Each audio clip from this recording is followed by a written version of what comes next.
ஒரு பசுமையான விருந்தாவனத்தில் ஒரு குட்டி பையன் இருந்தான்.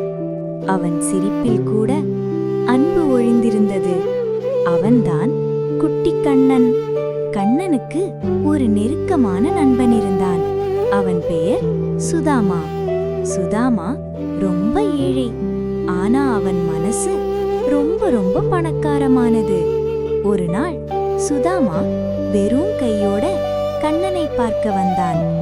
பரிசு எதுவும் இல்லைன்னு அவன் மனசு கொஞ்சம் பயந்தது.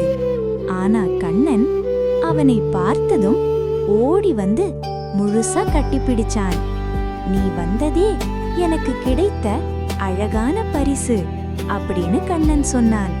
அந்த வார்த்தையை கேட்டதும் சுதாமாவின் கண்களில் சின்ன சின்ன கண்ணீர். அந்த நட்பில் பணம் இல்லை, பெருமை இல்லை, ஒப்பிடல் இல்லை. இருந்தது ஒன்றுதான், உண்மையான அன்பு. அன்றிலிருந்து சுதாமா புரிஞ்சுக்கிட்டான்.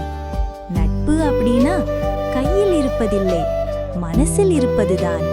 இந்த கதையிலிருந்து நாம் என்ன கற்றுக்கொள்கிறோம்? உண்மையான நட்பு செல்வத்தை விட ரொம்ப பெரியது.